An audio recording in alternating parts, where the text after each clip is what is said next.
की शरारतों से उसका पड़ोसी मफूज नहीं, वो मुसलमान नहीं, वो हम में से नहीं। तो जब पड़ोस जिस घर अंदर आमन जामन होवे ते उथे रहिए बांग परावा, खाने कावे बांगू तकिए ते रखिए साफ निगावा। रहें ना रहें, लोग याद करेंगे। एक अमल है, इसी को हम अरबी में बोलते हैं, उर्दू में बोलते हैं सदका यारिया। रास्ता बना दो, कुआं बना दो, जिससे अपने सिवा दूसरों को मफाज हो। इसी का नाम इस्लाम है, इसी का नाम सनातन धर्म है। यही हिंदू मुसलमान सब में जी लिखा हुआ है। चाहे गीता को, ग्रंथ को पढ़ो, कुरान को पढ़ो, मिलेगा, लेकिन हम पढ़ते नहीं हैं, उसको समझते नहीं हैं। भाईचारा ही एक ताकत है, भाईचारे से ही हम आगे बढ़ेंगे।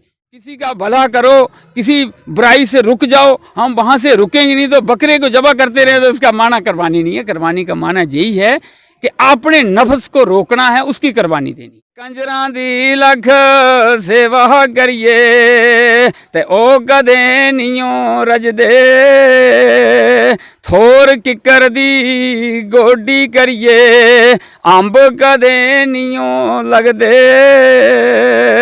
सनातन धर्म से हमें कोई वो वेद मिल जाए तो हमने देखा है कि वेद और कुरान में भी कोई फर्क नहीं मिलेगा।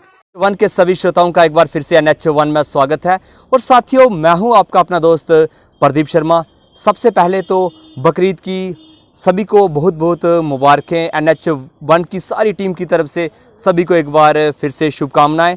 तो आपको बता दें कि आज हम आपकी मुलाकात जो है वो गुलाम रसूल जी से करवा रहे हैं, इस्लाम के जानकार हैं। आइए इन्हीं से बात करते हैं। सबसे पहले तो आपका NH1 में स्वागत है जी। बिल्कुल जी, मैं भी आपका स्वागत करता हूं और मैं भी अपनी तरफ से सभी देशवासियों को, हर तबका को, हर कम्युनिटी को ईद की मुबारक देता हूं। और ये भी उम्मीद रखता हूं कि जो ये त्यौहार जो है, चाहे दिवाली हो, ईद हो, बैसाखी हो, किसी भी मजहब से जो भी त्यौहार है, वो एक भाईचारे का पैगाम लेके आए और हम सब आपस में भाईचारा कायम रखें। मजहब कोई भी हो, मेरा जहाँ तक मैंने भी थोड़ा अपनी जो तजर्बा है मैंने देखा है, इस्लाम का तो हमने काफ़ी मैंने सर्च किया, उसमें देखा पाया कि इस्लाम यही सिखलाता है कि आपस में हर इंसान जो, ये मजहब की बात नहीं है, कोई भी व्यक्ति जो इंसान के रूप में जो पैदा होता है, दूसरा इंसान उससे मोहब्बत करे, उससे अच्छा सलूक करे, ताकि फिर जा कर के भाईचारा कायम होता है। मैं आपको अपने इस्लाम के बारे में बात पूछ ली तो मैं आपको एक पैगंबर की बात बताता हूँ कि हम तो मुसलमान का तो एक होना ही ये चाहिए कि किसी एक पैगंबर की बात को मानना, उनकी बात पर चलना, उनकी पैरवी करना। तो मैं आपको आखिरी पैगंबर जिसकी हम पैरवी कर रहे हैं, जिसका हम कलमा पढ़ते हैं, उसी कलमे से हम मुसलमान कहलाते हैं, ला इलाहा इल्लल्लाह मुहम्मद रसूलुल्लाह। तो मोहम्मद रसूलुल्लाह का माना ही ये है कि मोहम्मद एक अल्लाह के भेजे हुए मैसेंजर थे, पैगंबर थे। तो उनकी ज़बान से जो बात रब ने कहलाई या उन्होंने कही है, तो उस बात पर जो मुसलमान ना माने, उसको छोड़ दे, तो हम यही कहते हैं वो मुसलमान ही नहीं है, वो मोमिन ही नहीं है, वो स्वर्ग में जा ही नहीं सकता। तो जहाँ तक आपने सवाल किया, तो मैं उन्हीं की एक श्लोक है, एक हदीस से साबित है कि एक दफ़ा हमारे पैगंबर मोहम्मद सल्लल्लाहु अलैहि वसल्लम अपने साथियों में बैठे थे। तो उन्होंने, अगर पैगंबर बिना कसम के भी कोई बात कहते वो सच्ची होती है, लेकिन यकीन मानो हदीस बुखारी की हदीस है, वहाँ आप क्या फरमा रहे हैं, कहते हैं खुदा की कसम वो मुसलमान नहीं, वो मोमिन नहीं। दूसरी दफ़ा फिर फरमाया खुदा की कसम वो मुसलमान ही नहीं, वो मोमिन ही नहीं। तीसरी दफ़ा फिर फरमाया खुदा की कसम, मैं उस रब की कसम खा के कहता हूँ कि वो मुसलमान है ही नहीं, वो मोमिन ही नहीं, यानी कि वो जन्नत जा ही नहीं सकता। तो साथियों ने पूछा, हजूर आका, हमारे आका फरमाइए वो कौन सा शख्स है? तो आपने पता क्या फरमाया? फरमाया जिसकी शरारतों से उसका पड़ोसी मफूज नहीं, वो मुसलमान नहीं, वो हम में से नहीं। तो जब पड़ोसी की बात हम करेंगे, अगर मैं मिसाल के तौर पर मेरे पड़ोस में एक राजपूत का घर है, एक किसी मेरी रिश्तेदार का घर नहीं पे, चाहे वो मुसलमान है चाहे कोई गैर मुसलमान है, मेरा पड़ोसी है, अगर मेरी शरारतों से वो महफूज नहीं है, मेरे ऊपर उसका विश्वास नहीं है, वो मेरी गलत हैबतों से गलत आदतों से वो परेशान है, तो मोहम्मद सल्लल्लाहु अलैहि वसल्लम की बताई हुई तालीम के मुताबिक मैं उनमें से साबित नहीं हो रहा हूँ। लिहाजा पड़ोस में चाहे कोई मुल्क लगा लें हम, चाहे हमारा पड़ोसी मुल्क कोई हो, अगर हम उससे शरारत करते हैं, हम भी नुकसान, हम भी अच्छे लोगों में नहीं शुमार होंगे, वो हमसे करेगा, वो नहीं होगा। लिहाजा यही है। तो बहरहाल ये आपने ये भाईचारे की बात की, तो अगर बात करें गुलाम रसूल जी, आपके भाईचारे की मिसाल दुनिया से नहीं छुपी है, आपने इतनी बड़ी भाईचारे की मिसाल दी है। अगर बात करें यहाँ पास ही गुप्त काशी है, और उसके लिए जब रास्ता देने की बात आई तो सबसे जो पहला शख्स था वो आप खड़े हुए।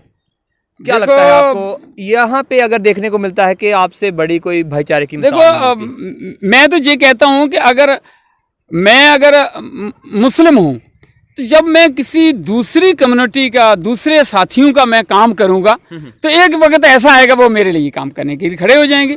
तो लिहाजा जब आपने ये रास्ते की बात की, जहाँ एक रोड जाता है, वहाँ एक मंदिर भी है, वहाँ हिंदू लोग भी रहते हैं, मुस्लिम भी जलते हैं, तो हमने फैसला किया कि चाहे हमें नुकसान में जाएं, इन लोगों को रास्ता दे दो। जी जी, हमने दिया।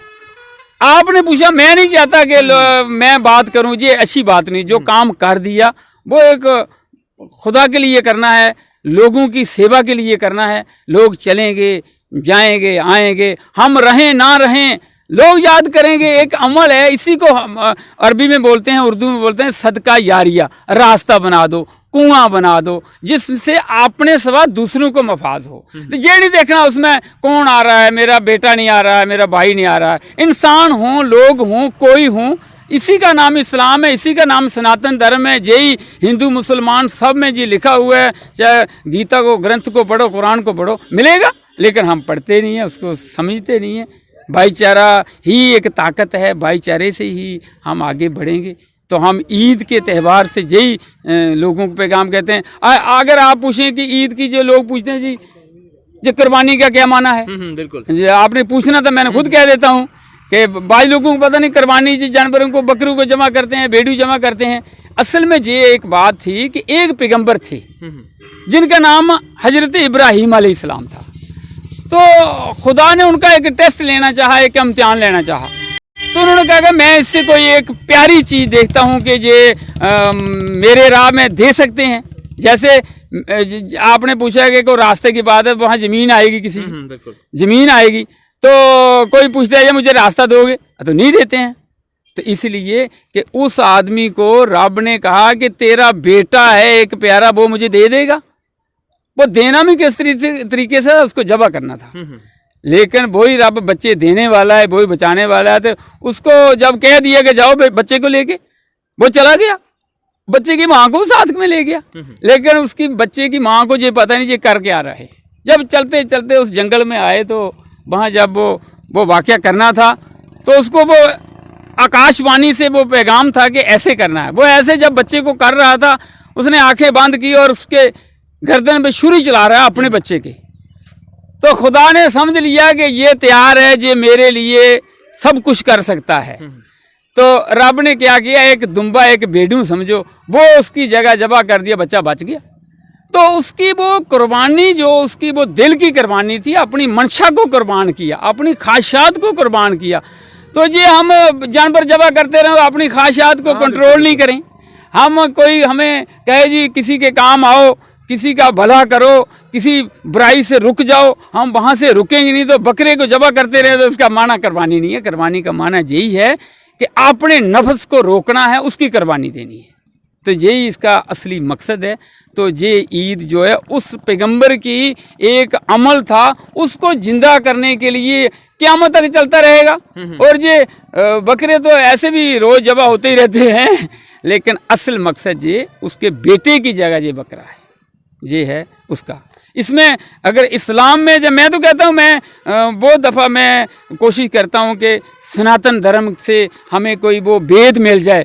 तो हमने देखा है कि वेद और कुरान में भी कोई फ़र्क नहीं मिलेगा आपको। कि ये सभी एक है। ये बाद में समझने से जब इंसान थोड़ा सा दूर हो जाता है वेद से, कुरान से, फिर उसकी तशरीह में फ़र्क पड़ जाता है, तो हम आपस में बस जी वो फलां है जी, वो फलां है, कुछ बिल्कुल नहीं। बिल्कुल आपने सही कहा। ये तो वही बात हो गई कि नज़र बदली नज़ारे बदल गए, किश्ती बदली किनारे बदल गए।